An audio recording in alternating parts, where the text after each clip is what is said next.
Hello YouTube, hello, and we're back again, of course, as we always are back. So yeah, today we're gonna be talking about how to open someone up.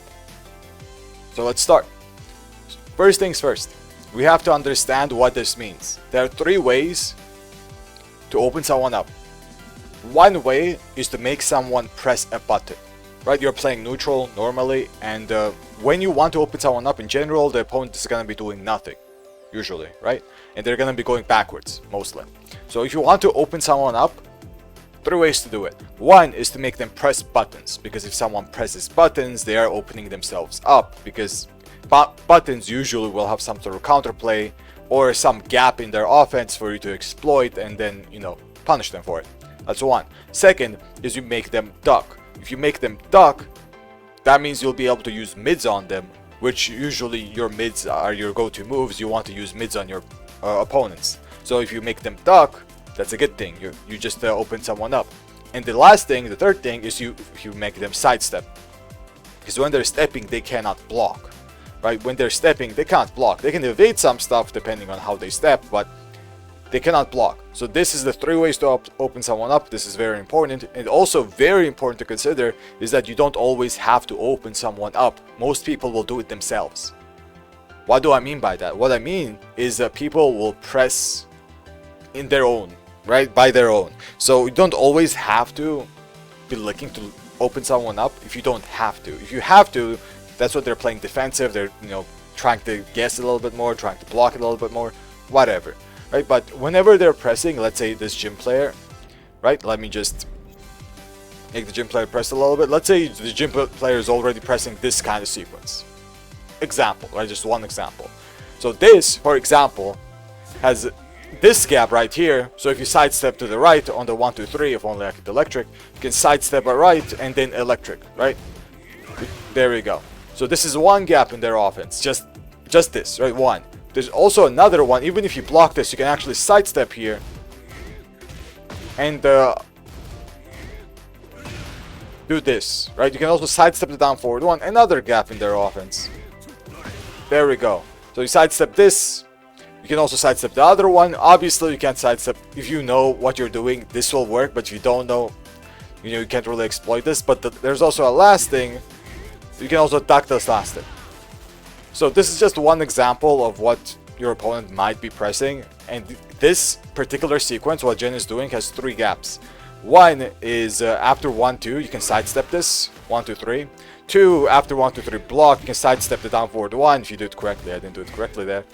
And then punish, right? And then the last thing is if you block down forward 1, the follow-up is a high, so you can duck and punish this. Another gap. And we're not even mentioning the 1, 2, right? 1, 2, because this is a little bit unrealistic, just to duck 1, 2. It's more realistic to do the three other stuff I mentioned. So, as I said, buttons are already opening themselves up. So if you force them to press, that's good. Now, since I mentioned this, now how do you do all this, right? How do you do that? There are three ways I'm going to be mentioning.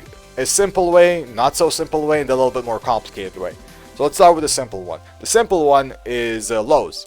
It's very simple. Use your lows to either make them press or make them duck. So I already mentioned this is how you open someone up, right? You either make them duck, make them press, or sidestep. Lows usually track decently well, so they won't try to sidestep you, but what they will try is either duck the low or counter hit the low, which means they'll be pressing something fast, like jabs maybe to counter hit your low, or something else to just hit you in general, like a hop kick. And lows open someone up if you make them do that. If you make them hop kick, that's good, because if you block, they're going to punish it. Or if they do something else, you can predict it and punish it. Open someone up means that there's a way to punish them, right? You can think of a way to punish them. There you go, you open someone up. And if they duck, obviously use your mid. So I already explained this. Okay, that's one way. This is a simple way, very, very easy. Just use your lows. Don't be too afraid. Obviously, some lows are better than others, like down back 4 and Kazuya is amazing. Hell Sweep is also good to open someone up. And if you have a good mix-up for it, you're just mixing them up as well. So you're literally opening them up.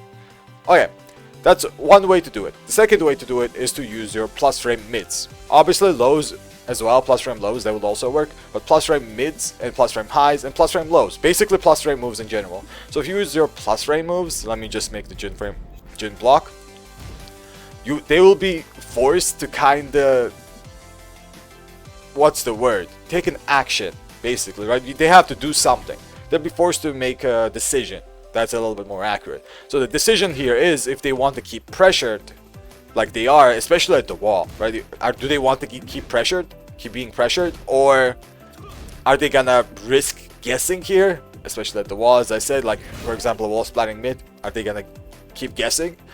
Are they gonna duck, right?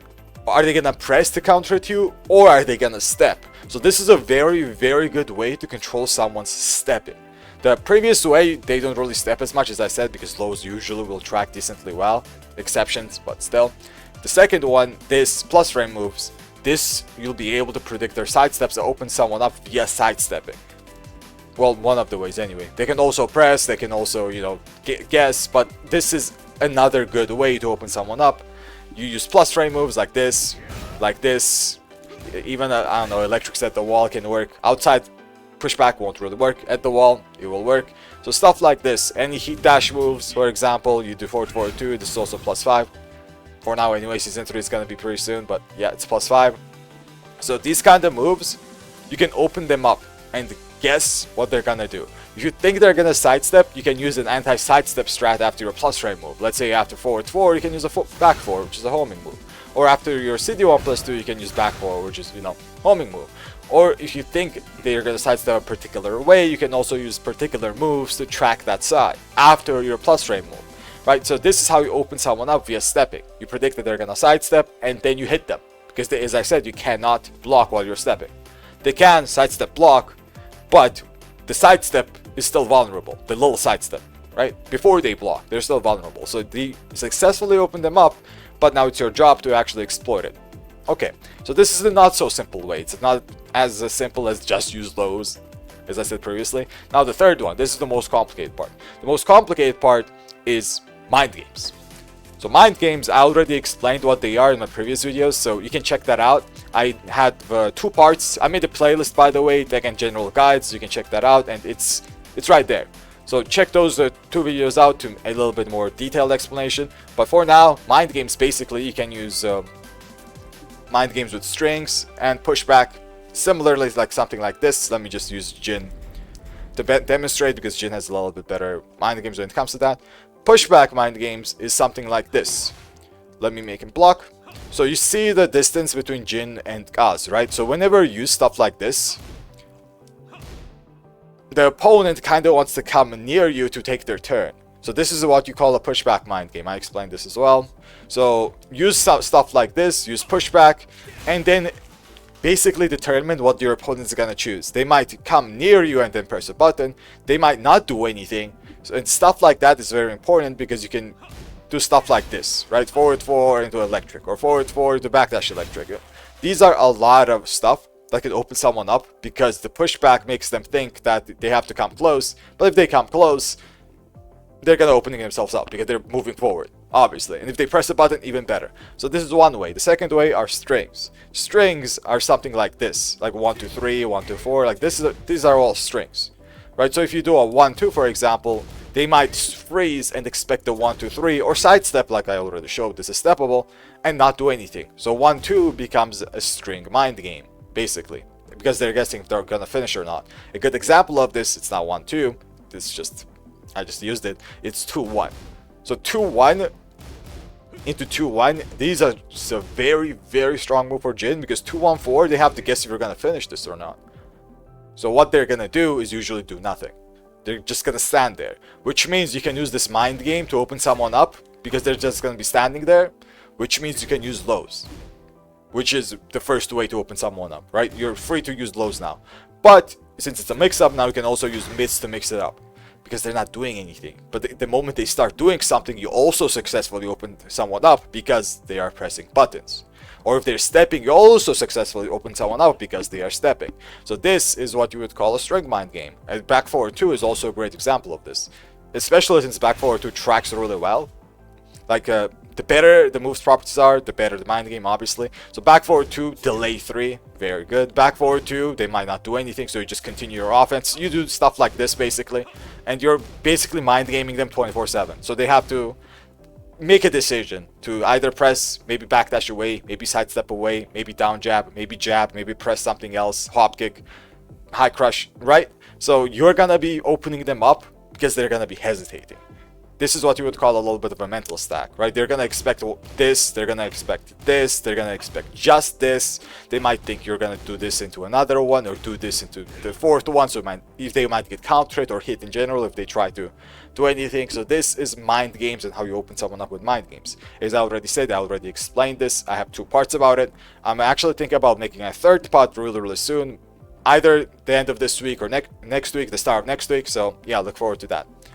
And yeah, I think that's about it. That is about it. Hopefully this video was helpful. And I'm gonna talk about mind games, as I already said, a little bit later, the 3rd part of it. But yeah, YouTube, big thank you for watching. Big thank you. And I'll see everyone in the next one. Till then.